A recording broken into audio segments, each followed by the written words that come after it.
함께 사도신경으로 신앙 고백하겠습니다.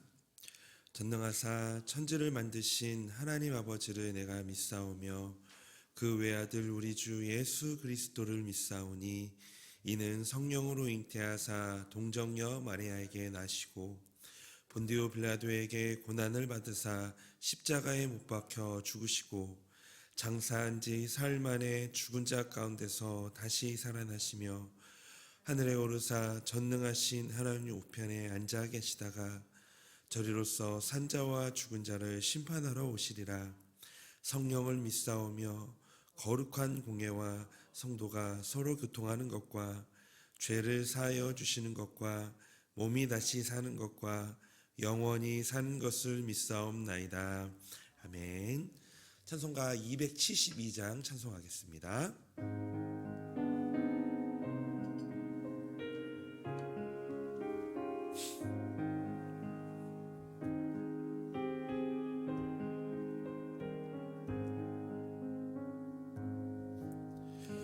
고통의 멍에 벗으려고 예수께로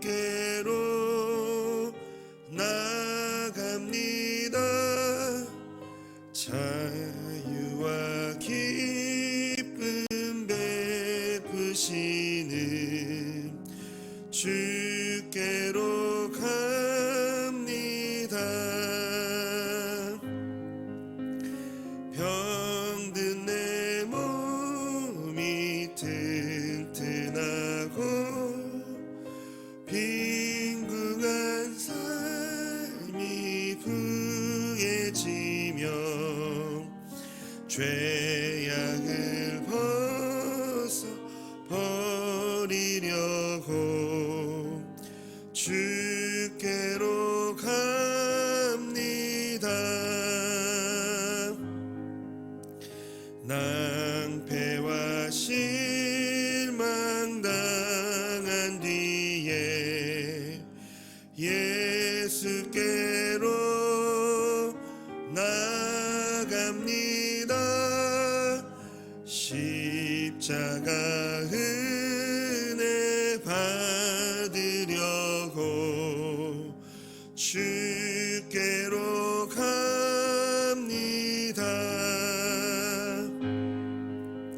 슬프던 마음 위로받고 이 생의 풍파 잔잔하며 영광의 찬송 부르려고 주께로 갑니다.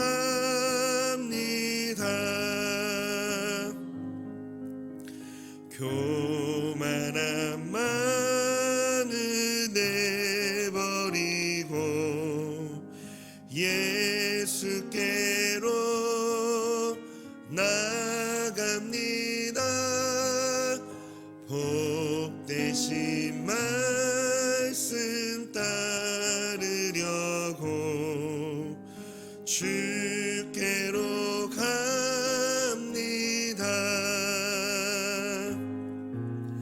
실망한 이 몸 힘을 얻고 예수의 크신 사랑 받아 하늘의 기쁨 맛보려고 주께로 갑니다.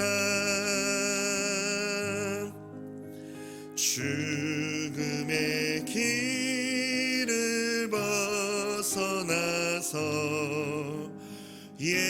예수께로 나갑니다. 영원한 집을 바라보고 주께로 갑니다.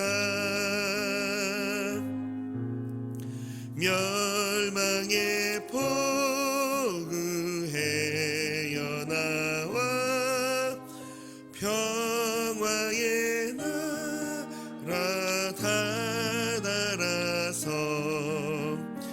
영광의 주를 배우려고 주께로 갑니다.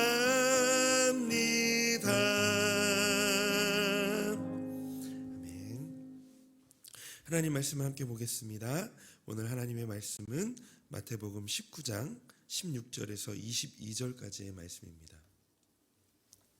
마태복음 19장 16절에서 22절까지의 말씀, 우리 한 절씩 교독하도록 하겠습니다.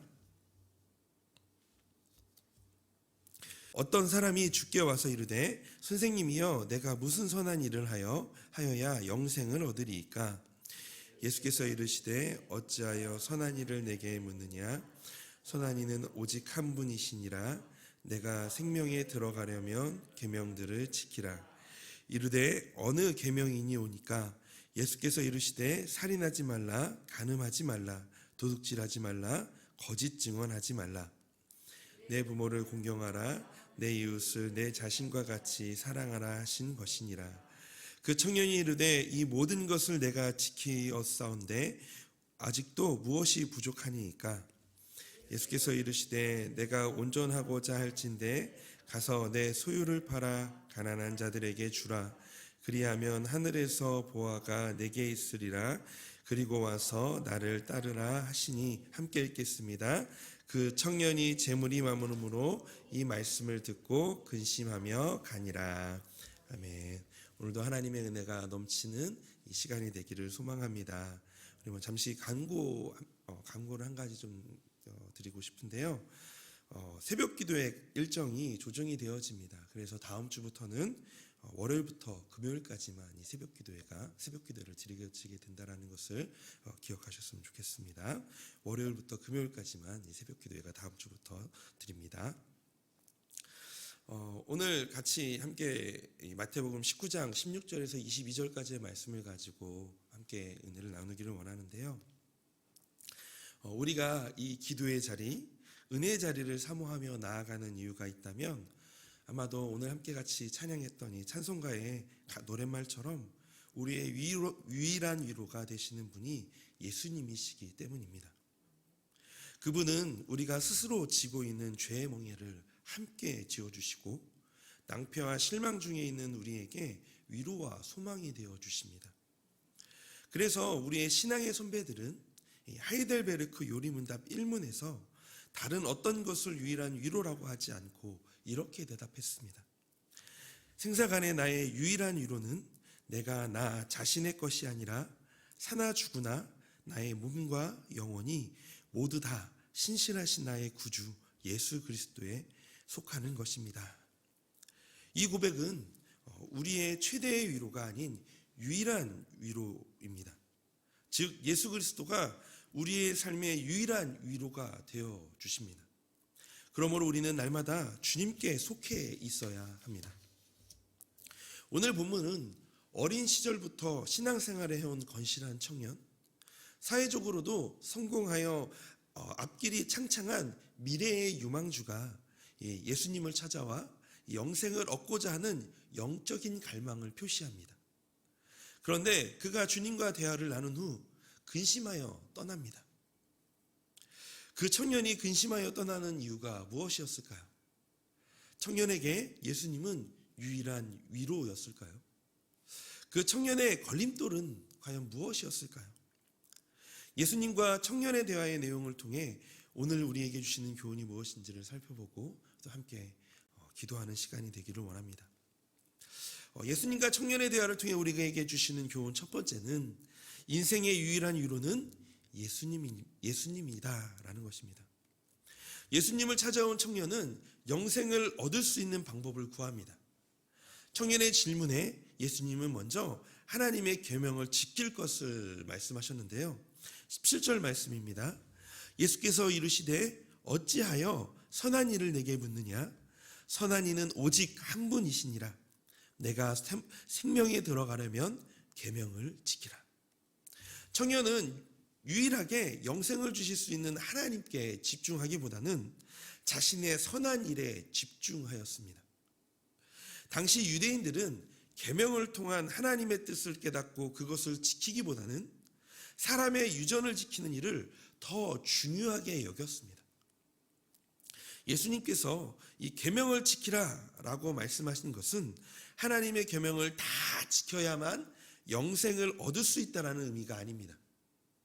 실제 인간은 계명을 완전히 지키는 것이 불가능하기에 인간 스스로의 노력으로 영생을 얻을 수 없음을 깨닫게 하기 위한 역설적인 표현입니다. 영생의 진정한 의미는 하나님을 아는 것이며 그분 안으로 들어가는 것을 의미합니다. 요한복음 17장 3절은 이렇게 말씀합니다. 영생은 곧 유일하신 참 하나님과 그가 보내신 자 예수 그리스도를 아는 것이니이다. 여기서 알미란 단순한 지적인 인식이 아니라 인격적이고 영적인 친밀한 교제를 의미합니다. 더불어 하나님과 예수님이 사랑 가운데서 서로를 아는 것처럼 우리가 그 하나님과 예수님을 아는 것을 의미하는 것입니다. 이렇게 하나님과 예수님을 아는 자들은 하나님의 뜻에 자발적으로 순종하기를 힘쓰며 주님께 자신의 삶을 맡기게 됩니다. 이렇게 자신의 삶을 맡긴 자들은 우리의 존재와 그 모든 것의 소유주 되시는 주님께서 책임져 주십니다. 만일 내 인생은 내 것이기에 내가 책임진다라는 마음을 가지고 있다면 삶에서 일어나는 모든 문제에 대해 스스로 책임지고 처리해야 할 것입니다. 또한 자신의 지혜와 힘에 의존하고 그것으로 안 되면 주위 사람들의 힘에 의존해서 모든 것을 해결해야 할 것입니다. 그러니 우리의 삶이 얼마나 힘겹고 어려운 삶이 될까요? 이런 삶은 결국 절망일 수밖에 없을 것입니다. 그러나 나의 인생이 나의 것이 아니고 이 그리스도의 것이 되어서 그리스도께서 모든 문제를 책임져 주신다면 얼마나 큰 위로일까요?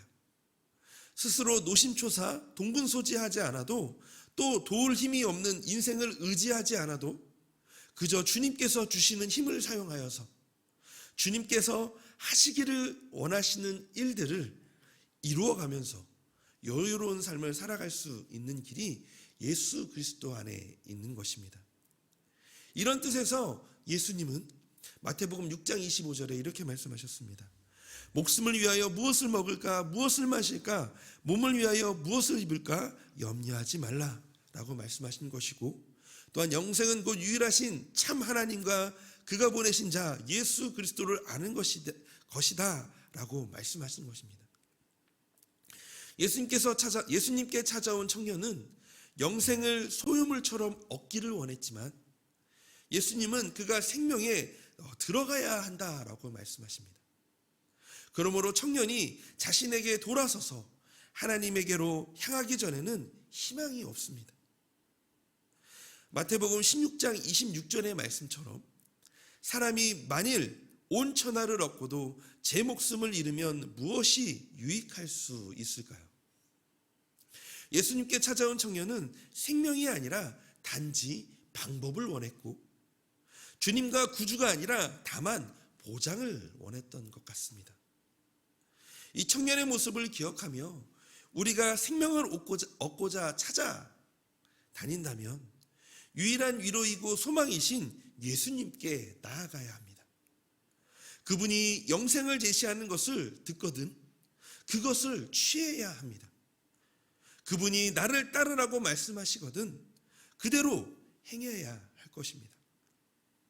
그렇게 결단하고 주님께 속하는 여기 계신 우리 모든 성도님이 되시기를 소망합니다.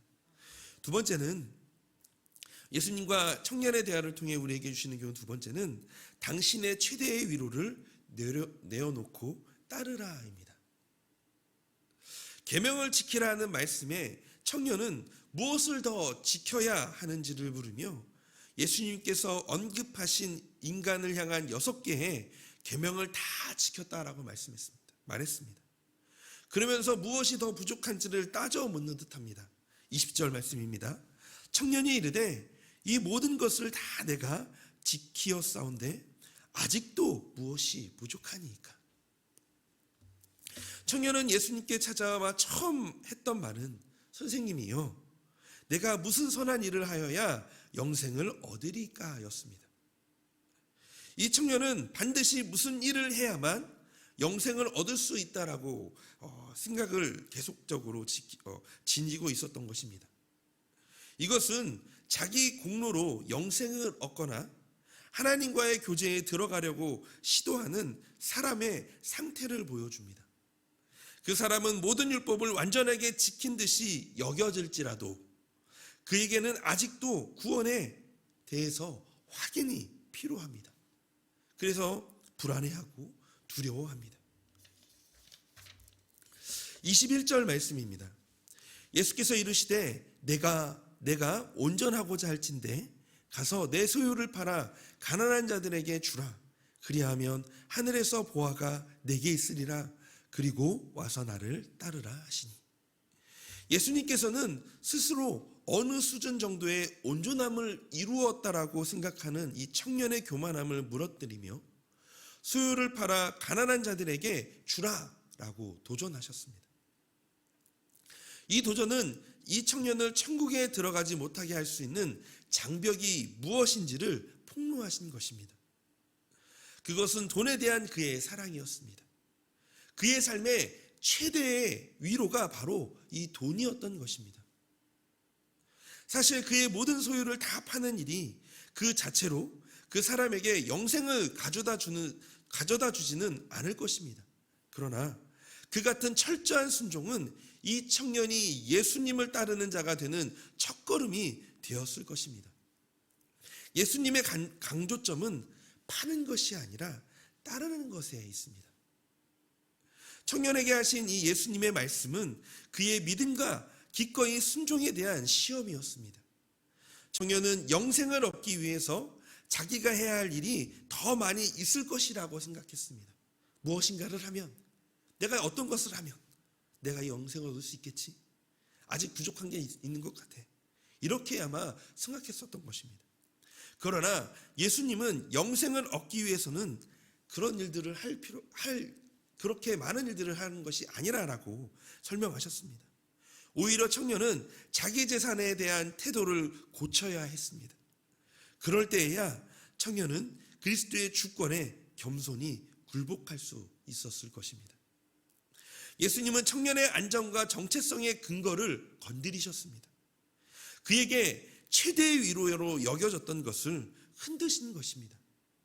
청년은 자기가 만일 예수님을 따른다면 자기의 전 재산을 소유하고 있을 때보다는 더욱 안전할 것임을 이해하지 못했습니다. 그는 예수님께서 제시하신 한 가지 요구, 즉 그의 온 마음과 삶을 하나님께 드리라는 이 요구를 충족시킬 수 없었습니다. 그 대가가 너무 비싸다고 생각했기 때문입니다. 그는 자기가 할 수 있는 바가 무엇일까 궁금하여 예수님을 찾아왔지만 자기가 할 수 없는 것이 무엇인지를 깨닫고 근심하며 예수님을 떠나갔습니다. 자신의 최대의 위로였던 재물을 내려놓으라고 하여 근심하고 떠났던 청년의 모습을 보며 오늘 나에게도 예수님께서 말씀하실 때 내려놓아야 할 최대의 위로가 무엇인지를 우리가 한번 살펴보았으면 좋겠습니다. 빌립보서 3장 7절부터 8절의 말씀입니다. 이 말씀을 우리 함께 읽어보도록 하겠습니다. 그러나 무엇이든지 내게 유익하던 것을 내가 그리스도를 위하여 다 해로 여길 뿐더러 또한 모든 것을 해로 여김은 내 주 그리스도 예수를 아는 지식이 가장 고상하기 때문이라. 내가 그를 위하여 모든 것을 잃어버리고 배설물로 여김은 그리스도를 얻고. 아멘. 우리가 최대의 위로로 여기는 세상의 어떤 것보다 우리의 유일한 위로이신 예수님이 우리의 삶에 더욱 가치 있고 가장 귀합니다. 우리가 최대의 위로인 세상의 것을 내려놓을 때, 그리고 유일한 위로이신 예수님을 따라갈 때 우리의 삶 가운데 깊숙이 들어와 삶을 온전하게 해석하고 바라보게 하시고 우리가 주님의 사명을 감당할 수 있도록 필요를 채워주실 줄로 믿습니다. 이런 사랑이 이런 사람이 천국에 속한 사람입니다. 오늘도 유일한 위로 되시는 우리 주님을 신뢰하며 함께 하루를 시작하시기를 주님의 이름으로 소망합니다. 우리 함께 이 시간 같이 이 말씀을 가지고 기도했으면 좋겠습니다. 첫 번째는 우리의 최대의 위로라고 생각하는 것들을 내려놓고 우리 유일한 위로이신 예수님을 따라가는 하루가 되게 하소서. 두 번째는 주님께서 하시기를 원하시는 일을 행하며 주님과 함께하는 평안과 여유로운 하루가 되게 하여 달라고 시간 같이 기도했으면 좋겠습니다. 세 번째는 우리 교회를 위해서 기도하실 때 오늘은 경조부를 위하여서 함께 마음을 모아주시기를 바랍니다. 경조부를 섬기는 이 부원들이 기쁨으로 지치지 않게 하시고 늘 하나가 되게 하여 달라고 이 시간이 세 가지를 놓고 함께 기도하도록 하겠습니다. 하나님, 이 시간 기도합니다. 하나님, 오늘 우리의 유일하신 위로가 되시는 우리 예수님을 따라 하나님과 함께 가는 그 걸음이 우리에겐 가장 기쁨이고 가장 가치 있고 가장 고귀한 길임을 하나님, 이 시간 오늘 이 예수님과 이 영생을 묻는 이 청년의 대화에서 하나님 다시 한번 더 깨닫게 되어집니다. 하나님, 우리의 유일한 위로 되신 그 주님, 하나님 오늘도 그렇게 우리에게 위로가 되어주시고 하나님 그렇게 오늘도 주님을 함께 따라갈 때에 우리의 삶을 바로 해석하며 주님께서 열어주시고 또 주님께서 풀어주시는 그 일을 바라보며 하나님 오늘도 그렇게 한 걸음 한 걸음 하나님 나아가기를 원합니다. 하나님 오늘도 주님께서 우리의 삶 속에 일하시고 하나님 이끌어 주시옵소서. 하나님 오늘도 주님과 함께 그 길을 걸어갈 때에 우리의 최대의 위로를 따라 하나님 그렇게 가는 것이 아닌 우리의 유일한 위로이신 그 주님을 따라가며 그 걸음이 기쁨이고 하나님 우리가 즐거움임을 깨닫는 하나님 오늘 하루가 되게 하여 주시기를 원합니다. 하나님께서 오늘도 우리의 모든 삶 가운데 하나님 이끌어 주실 줄로 믿습니다. 하나님 놀라운 대로 함께 하실 그 주님을 기대하며 하나님 나아가오니 하나님 오늘 우리의 삶 속에 하나님 역사하여 주시옵소서.